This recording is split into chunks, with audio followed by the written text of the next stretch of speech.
would have stopped at any point of time, we knew that we would have been the pinpoint target for them. Either we would have been there or they would have been there.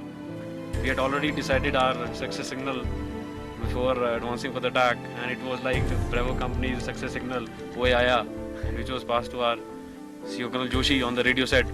After the another bunker was captured, my company's success signal was "Ye dil mange more." The guys were so highly charged up that they're wanting that some more bunkers should have been there, and we would have got the more chaps.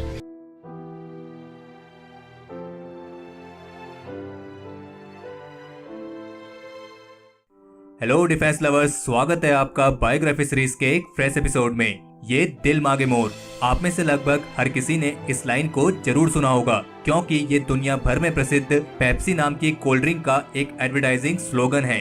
लेकिन अगर किसी ने सही मायनों में इस line को पहचान दी है तो वो है कारगिल युद्ध के हीरो कैप्टन विक्रम बत्रा, जिन्होंने 1999 के कारगिल युद्ध में अपनी अभूतपूर्व वीरता का परिचय देते हुए पाकिस्तानी आर्मी के पसीने छुड़ा दिए थे। और कैप्टन विक्रम बत्रा के दुश्मनों में इनका इतना खौफ था कि इनके दुश्मन इनको शेरशाह के नाम से बुलाते थे। कैप्टन विक्रम बत्रा की शौर्यता की कहानी लगभग हर देशवासी को पता होगी, लेकिन क्या आप जानते हैं कि देश पर अपनी जान न्यौछावर करने वाले इस जाबाज सिपाही का बचपन कैसे बीता और आखिर क्यों इन्होंने एक लग्जरियस लाइफ वाली नौकरी को छोड़कर इंडियन आर्मी में जाने का फैसला किया। तो आज के एपिसोड में हम आपको इस वीर बहादुर सिपाही के जीवन से जुड़ी कुछ ऐसी ही रोचक बातें बताने जा रहे हैं, और साथ ही आपको ये भी बताएंगे कि आखिर कैप्टन विक्रम बत्रा एक परमवीर कैसे बने। और हमें उम्मीद है कि ये जानने के बाद आपका कैप्टन विक्रम बत्रा के लिए सम्मान और भी बढ़ जाएगा। So without wasting any time, let's begin.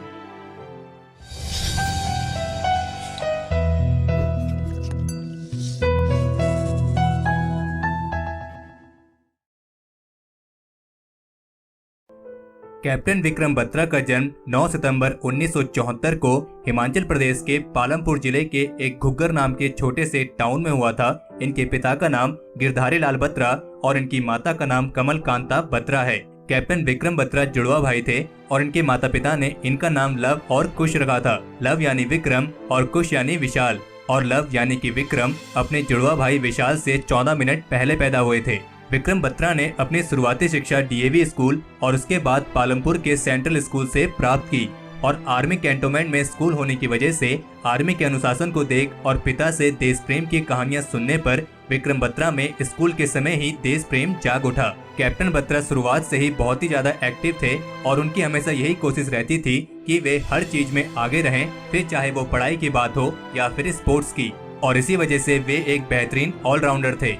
क्योंकि उनका स्कूल एक आर्मी कैंटोनमेंट में था, तो इस कारण से वे स्कूल आते जाते समय वहां चलने वाली आर्मी की गतिविधियों को देखते रहते थे, और सेना की कदम ताल और ड्रम बीट की आवाज को सुनकर वे अक्सर रुक जाते थे और सुना करते थे। और इसके बाद उन्होंने चंडीगढ़ में डीएवी कॉलेज से साइंस में अपनी ग्रेजुएशन की पढ़ाई पूरी की, और इस दौरान वे एनसीसी के सबसे बेहतरीन कैडेट भी चुने गए और उन्हें गणतंत्र दिवस की परेड का हिस्सा भी बनाया गया।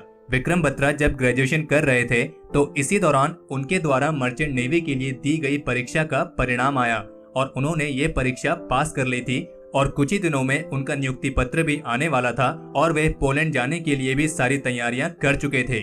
लेकिन फिर अचानक ना जाने उन्हें क्या हुआ, वे अपनी माँ की गोद में सिर रखकर बोले कि माँ, मुझे मर्चेंट नेवी में नहीं जाना है, मैं इंडियन आर्मी ज्वाइन करना चाहता हूँ। और उनका ये फैसला वाकई में हैरान कर देने वाला था, क्योंकि उन्होंने कई लाख रुपए की मर्चेंट नेवी जैसी नौकरी को ठुकराकर इंडियन आर्मी में जाने का फैसला लिया था, और वे अब पूरी तरीके से मन बना चुके थे कि वे इंडियन आर्मी के लिए खुद को पूरी तरीके से झोंक देंगे। और इस फैसले के साथ ही उन्होंने पूरे जोर शोर से सीडीएस की तैयारी शुरू कर दी। और इसी बीच 1995 के आसपास जब विक्रम बत्रा उच्च शिक्षा के लिए पंजाब यूनिवर्सिटी गए तो उनकी मुलाकात वहां डिम्पल से हुई, जो उनकी अंग्रेजी की सहपाठी थी।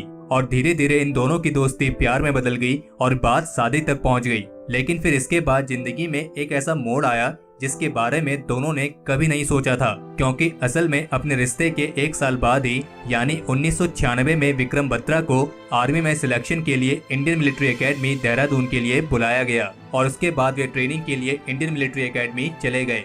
और फिर 6 दिसंबर 1997 को ट्रेनिंग पूरी होने के बाद उनको जम्मू के सोपोर नामक स्थान पर आर्मी की 13वीं जम्मू कश्मीर राइफल्स में लेफ्टिनेंट के पद पर नियुक्त किया गया। तो चलिए बात करते हैं कैप्टन विक्रम बत्रा के शानदार मिलिट्री करियर के बारे में। तो जब 1997 में कैप्टन विक्रम बत्रा को 13वीं जम्मू कश्मीर राइफल में लेफ्टिनेंट के पद पर नियुक्त किया गया, तो तभी से इस वीर बहादुर योद्धा की वीरता और निर्भीकता के एक नए अध्याय की शुरुआत हो चुकी थी। कैप्टन बत्रा को महज 18 महीने की नौकरी के बाद ही 1999 में कारगिल युद्ध में जाना पड़ा था और इस दौरान वे बहुत ही बहादुरी से लड़े और सबसे पहले उन्होंने हम फॉर राकी नाम पर भारत का झंडा फहराया था और एक के बाद एक मिली सफलताओं के बाद ही उन्हें लेफ्टिनेंट से कैप्टन बनाया गया और इसके बाद आगे बढ़ते हुए उन्हें श्रीनगर लेह मार्ग के ठीक ऊपर .5140 को पाक सेना से मुक्त करवाने की जिम्मेदारी सौंपी गई। हालांकि ये चैलेंज आसान बिल्कुल भी नहीं था, लेकिन कैप्टन बत्रा उन इंसानों में से थे जो कठिन से भी कठिन चैलेंज को एक्सेप्ट करने की हिम्मत रखते थे और इसी हिम्मत के कारण कैप्टन बत्रा अपने साथियों के साथ इस चोटी पर कब्जा करने में कामयाब रहे। और जब .5140 पर जीत हासिल करने के बाद कैप्टन बत्रा से उनकी प्रतिक्रिया ली गई तो उन्होंने जवाब दिया, ये दिल मांगे मोर। और बस यहीं से इन लाइनों को एक अलग पहचान मिल गई।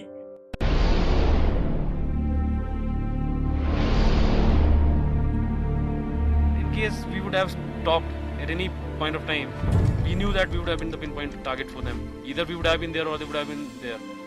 We had already decided our success signal before advancing for the attack, and it was like Bravo company's success signal "Oye Aaya," which was passed to our CEO Colonel Joshi on the radio set. And after the another bunker was captured, my company's success signal was "Ye Dil Mange More." The guys were so highly charged up that they're wanting that some more bunkers should have been there, and we would have got the more chaps.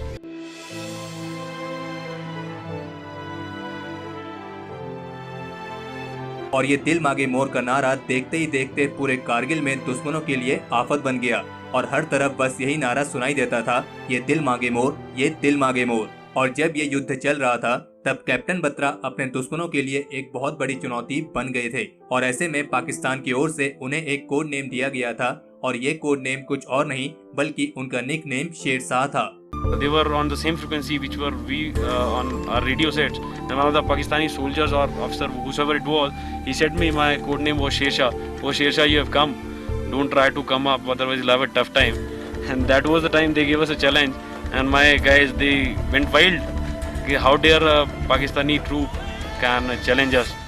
और फिर 20 जून 1999 को महत्वपूर्ण .5140 पर जीत हासिल करने के बाद .4875 को कब्जे में लेने का अभियान शुरू किया गया और इसकी बागडोर भी कैप्टन विक्रम बत्रा को ही सौंपी गई और उन्होंने अपनी जान की परवाह न करते हुए लेफ्टिनेंट अनुज नैयर और अपने अन्य साथियों के साथ इस अभियान को भी पूरा करने की जिम्मेदारी स्वीकार की। और इस अभियान पर जाने से पहले कैप्टन बत्रा ने 16 जून को अपने जुड़वा भाई विशाल को द्रास सेक्टर से एक चिट्ठी भी लिखी थी जिसमें उन्होंने लिखा था कि प्रिय कुश, माँ और पिताजी का ख्याल रखना और यहाँ कुछ भी हो सकता है। और उसके बाद वे 7 जुलाई 1999 को .4875 पर कब्जा करने के लिए आगे बढ़े और जब वे 7 जुलाई को .4875 पर कब्जा करने के लिए आगे बढ़े तब अचानक पाकिस्तानी सैनिकों ने अंधाधुंध फायरिंग शुरू कर दी और जब कैप्टन बत्रा ने देखा कि उनके साथी डेंजर जोन में हैं, तो वे तेजी से पाकिस्तानी सैनिकों की ओर शेर की तरह टूट पड़े और उन्हें मौत के घाट उतार दिया। और इस दौरान कैप्टन बत्रा ने कई सारे दुश्मनों को मार गिराया।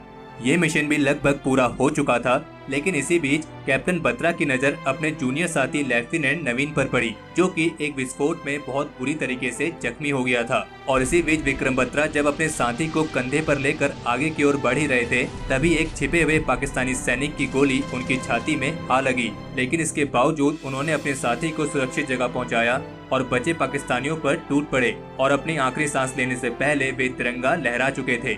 और शहीद होने से पहले कैप्टन बत्रा के आखिरी शब्द थे, जय माता दी। जब 1999 में कारगिल में भारत और पाकिस्तान की सेनाओं के बीच टकरार बढ़ ही रहा था, तब उस समय लेफ्टिनेंट विक्रम बत्रा छुट्टियों में अपने घर पालमपुर आए थे और वे न्यूगल नदी के किनारे अपने एक फेवरेट कैफे में अपने कुछ दोस्तों के साथ बैठे थे। तभी उनके एक दोस्त ने उनसे कहा कि विक्रम, अब कारगिल में लड़ाई शुरू हो चुकी है और तुम अपना ख्याल रखना। तब विक्रम बत्रा ने अपने दोस्त को जवाब दिया कि डोंट वरी, या तो मैं कारगिल में तिरंगा लहरा कर आऊंगा या फिर उसमें लिपट कर आऊंगा। और .4875 पर जीत हासिल करने के बाद कैप्टन विक्रम बत्रा ने अपने इन्हीं दोनों वादों को पूरा किया।